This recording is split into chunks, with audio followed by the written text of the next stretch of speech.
Ada yang jelas-jelas datang ke sebuah tempat yang tidak senonoh, lalu berdosa, lalu dia berkata, aku digoda. Betul. Loh, siapa suruh datang ke sana? Siapa suruh?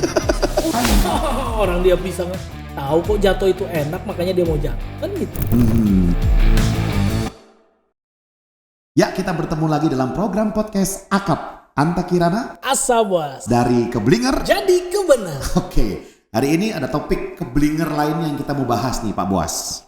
Ya, nah kalimat yang seringkali saya dengar juga bagi kebanyakan orang Kristen adalah, ya nih saya tergoda iblis, saya digoda oleh iblis. Dan beberapa statement lainnya justru menunjukkan seolah-olah mereka ini menyalahkan iblis gitu. Atas dosa, atas kesalahan, atas hal-hal yang tidak baik yang dia lakukan. Jadi apakah sebenarnya kesalahan kita yang kita lakukan ini sebagai orang Kristen itu memang dari godaan iblis atau bagaimana itu? Ya, oke, Pak Anta dan teman-teman. Jadi kita harus bagi dua dulu nih. Bagi dua. Bagi dua, yang pertama adalah orang yang tidak percaya Kristus dan orang yang percaya Kristus. Oke. Sehingga dengan pembagian ini kita bisa mengerti Pak Anta, teman-teman. Kalau orang yang tidak percaya Kristus pasti hidupnya di dalam kekuasaan iblis, godaan iblis, di dalam semuanya tentang iblis. Iblis bisa intervensi dalam hidupnya. Kalau mereka belum terima Yesus. Belum terima Yesus. Oke. Tapi ketika mereka sudah terima Yesus, orang kedua ini ketika mereka terima Yesus, maka ada Roh Kudus dalam diri mereka. Ya. Dan firman Tuhan katakan roh yang di dalam diri orang percaya itu jauh lebih besar. Lebih besar ya. Sehingga tidak mungkin orang yang di dalamnya ada Roh Kudus bisa digoda oleh iblis. Oke. Itu dulu. Jadi orang yang sudah terima Yesus ada Roh Kudus tidak bisa digoda oleh iblis. Tidak bisa. Oke. Tetapi kan ada ayat yang berkata iblis itu seperti singa yang mengaum-ngaum gitu kan. Ya. Menunggu mangsa yang bisa diterkam. Persis. Apakah itu tidak disebut sebagai godaan? Nah, Pak Anta, ketika kita baca ayat itu, kita harus pahami konteksnya. Oke. Jadi ayat itu kan tidak bicara tentang orang yang belum percaya Yesus. Orang yang sudah percaya Yesus. Dan orang yang percaya Yesus, iblis itu hanya bisa di luar nakut-nakutin. Nakut-nakuti. Nyerem-nyeremin. Oke. Makanya ada anekdot yang berkata itu singa ompong. Singa ompong. Jadi dia gak bisa ngapa-ngapain. Berarti sebenarnya dalam konteks ayat itu, Ya, ini iblis menggoda atau nakut-nakutin, itu bedanya apa itu Pak Bos? kalau menggoda dia bisa intervensi. Maka kita contoh nih, contoh tentang Hawa. Oke. Ya, teman-teman, waktu Hawa di dalam Kejadian pasal 3, itu Hawa jatuh ke dalam dosa. Oke. Jatuh ke dalam dosa karena digoda oleh iblis yang menyamar sebagai ular. Betul. Kenapa dia bisa tergoda? Karena dia memutuskan dia makan. Oke. Bukan karena iblis. Makanya ketika Tuhan datang, dia menyalahkan iblis. Tuhan bilang gak bisa, keputusanmu itu.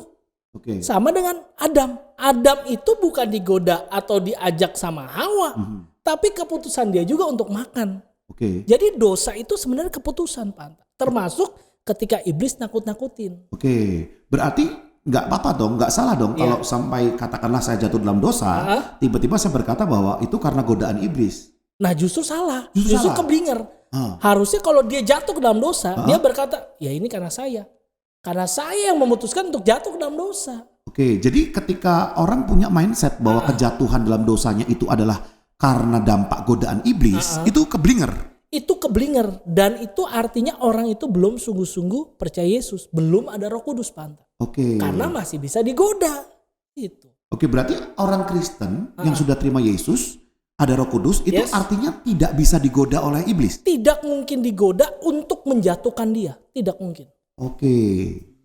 Jadi ketika ada orang Kristen jatuh dalam dosa, itu adalah keputusan dia sendiri untuk berdosa. Iya. Nah, saya baca ayatnya. Oke. Supaya lebih kereng. Apa tuh kereng? Lebih afdol. 1 Yohanes 5 ayat 18-19. Pak, saya bacakannya. Kita tahu. Nah, ini kita tahu. Jadi ini pengetahuan nih. Pengetahuan buat kita. Siapa kita? Orang percaya. Orang sudah lahir baru. Bahwa setiap orang yang lahir dari Allah. Kita anak-anak Allah, lahir dari Allah. Tidak berbuat dosa. Kata tidak artinya tidak dimungkinkan berbuat dosa. Tetapi dia yang lahir dari Allah melindunginya. Ada Tuhan Yesus yang melindungi kita. Dikatakan lagi, dan si jahat atau iblis tidak dapat menjamahnya. Perhatikan, kata tidak dapat menjamahnya teman-teman, artinya sama sekali Tuhan proteksi kita. Tuhan proteksi 100% hidup kita, sehingga tidak mungkin kita bisa jatuh karena godaan, karena intervensi dari si jahat. Tidak mungkin. Di ayat 19 ditegaskan lagi, kita tahu, di depannya ada kata kita tahu lagi. Kita tahu bahwa kita berasal dari Allah dan seluruh dunia berada di bawah kuasa si jahat. Jadi yang di bawah kuasanya iblis hanya dunia.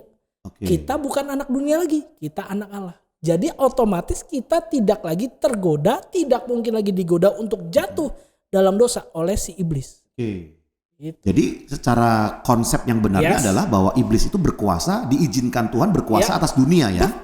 Mereka-mereka yang belum terima Yesus. Betul. Tapi ketika kita sudah ada Roh Kudus dalam hidup kita, bahwa kita tidak bisa lagi dijatuhkan oleh iblis, tidak bisa lagi dibuat berdosa oleh iblis karena ada benih ilahi. Persis. Nah, lalu pertanyaannya, kenapa orang Kristen yang sudah punya benih ilahi kok masih bisa berdosa? Ini menarik nih. Ini juga pertanyaan yang sering banget. Saya baca lagi ayatnya. Pakai ayat lagi. Iya dong. Kita pokoknya menjawab semua keraguan-raguan dengan kebenaran. Supaya gak keblinger. Yakobus 1 ayat 13 sampai 15. Saya bacakan ya. Apabila seorang dicobai, janganlah ia berkata pencobaan ini datang dari Allah. Sebab Allah tidak dapat dicobai oleh yang jahat dan ia sendiri tidak mencobai siapapun. Jadi ada orang-orang percaya yang berkata, oke lah iblis mungkin gak bisa goda saya. Tapi ini kan godaannya dari Allah. Allah membuat kita mencobai kita. Lebih keblinger lagi. Lebih keblinger lagi. Makanya dikatakan oleh Yakobus ayat 14. Tetapi tiap-tiap orang dicobai oleh keinginannya sendiri. Karena ia diseret dan dipikat olehnya. Jadinya menurut ayat ini orang yang bisa dicobai, yang jatuh ke dalam dosa, yang ikut-ikutan keinginan daging adalah karena dia diseret oleh keinginannya sendiri. Nah, olehnya itu, nyanya itu keinginannya dia sendiri. Berarti walaupun sudah ada benih ilahi, orang Kristen bisa jatuh dalam dosa karena keinginannya sendiri. Iya. Karena masih daging. Itu yang Paulus katakan, aku mau melakukan yang baik, tapi yang jahat yang kulakukan. Jadi jangan salahkan iblis ya. Jangan salahkan setan menggoda, ya kan? Iya. Ada yang jelas-jelas datang ke sebuah tempat yang tidak senonoh, lalu berdosa, lalu dia berkata, aku digoda. Betul. Loh, siapa suruh datang ke sana? Siapa suruh datang ke sana? Oh, saya disuruh Pak ke sana. Padahal saya maunya nggak jatuh, tapi jatuh juga. Itu mah kamu udah pengen. Ya, oke. Jadi artinya bahwa kalau sampai ada orang Kristen berkata bahwa saya jatuh dalam dosa itu karena digoda iblis, karena dipikat oleh iblis, itu justru membuat orang itu tidak bertanggung jawab atas keputusannya ya. Persis. Dan malah akan terus berdosa. Persis. Menyalahkan iblis terus. Itu keblinger ya. Keblinger. Sehingga perubahan yang perlu diubah dalam diri orang yang seperti ini, dia perlu berubah apa nih? Yang pertama, pikirannya Pak. Pikiran itu harus pikiran Kristus. Sehingga dia memikirkan apa yang Kristus mau, bukan apa yang daging mau. Makin kita berpikir seperti Kristus berpikir, maka keinginan daging kita makin hilang. Makanya firman Tuhan berkata ikuti kemauan roh ya, bukan kemauan daging ya. Jadi fix ya, yang membuat kita jatuh atau berdosa mengikuti keinginan daging adalah diri kita sendiri. Ya, jadi jangan sampai disalahkan iblis, salahkan setan, salahkan semua hal di luar kita. Ya habis gimana di luar begini aku tergoda. Itu keputusan kita sendiri. Ya, tetapi firman Tuhan sudah berkata, kalau kita sudah terima Yesus, maka ada benih ilahi. Memampukan kita tidak berbuat dosa lagi. Nah, mengapa orang berdosa? Karena dia dipikat, diseret oleh keinginan dagingnya sendiri. Bagaimana caranya supaya kita tidak terus-menerus berbuat dosa? Karena ada Roh Kudus dalam diri kita. Pikiran kita perlu dipenuhi dengan pikiran Kristus. Hidup oleh roh. Sehingga tidak lagi menginginkan keinginan daging. Clear. Berarti jatuh atau tidaknya orang dalam dosa itu tanggung jawab dia sendiri sebenarnya. Jangan salahkan orang lain. Orang dia bisa tahu kok jatuh itu enak, makanya dia mau jatuh. Kan gitu. Oke. Baik, jadi ada nggak hal lain yang ingin disampaikan berkaitan hal ini supaya pendengar, pemirsa juga makin bisa menguasai diri ya. Sehingga hidupnya itu tidak lagi jatuh bangun di dalam dosa. Oke, jadi saya ulang dari statement yang awal tadi, Banta. Ada dua tipe manusia nih, atau dua golongan manusia. Yang pertama yang belum percaya dan yang kedua yang sudah percaya. Oke. Sebelum kita memutuskan apakah ini godaan iblis atau bukan yang membuat kita jatuh, lihat dulu diri kita. Kita ini orang percaya bukan? Atau kita justru belum percaya? Karena kalau kita belum percaya, saudara-saudara belum percaya Yesus sungguh-sungguh, belum ada Roh Kudus dalam hidupnya, sekuat apapun saudara menahan godaan, pasti jatuh terus. Tapi yang kedua, kalau kita sudah percaya sungguh-sungguh dan Roh Kudus dalam diri kita, maka Roh Kudus itu yang akan memampukan saudara memiliki pikiran Kristus. Ada kekuatan. Kekuatan sehingga saudara bisa menolak semua godaan-godaan iblis. Oke. Baik, jadi kata kuncinya adalah terus menyalahkan bahwa kejatuhan dalam dosa ini karena akibat godaan iblis itu justru tidak menolong kita. Tidak menolong. Justru membuat kita makin dalam jatuhnya. Tapi jika kita yakin bahwa kita adalah anak Tuhan, sudah terima Yesus, ada Roh Kudus dalam diri saya, maka saya perlu untuk membiarkan Roh Kudus memberikan saya kekuatan untuk saya memberikan diri saya pikiran-pikiran Kristus. Yes, that's right. Ya, dari firman Tuhan ya.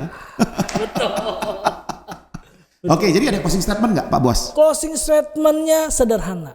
Mulai hari ini cek dirimu baik-baik. Kalau engkau percaya Yesus, jangan pernah salahkan iblis. Karena Roh Kudus pasti menjaga hidupmu. Tidak berbuat dosa. Oke, baik. Jadi kita sudah mendengar topik hari ini untuk tidak lagi menyalahkan godaan-godaan iblis karena itu adalah sebenarnya keputusan Anda sendiri. Percayalah, jika ada Roh Kudus dalam diri kita, maka kita dimampukan untuk tidak berbuat dosa lagi. Sampai bertemu dalam program podcast selanjutnya. Tuhan Yesus memberkati.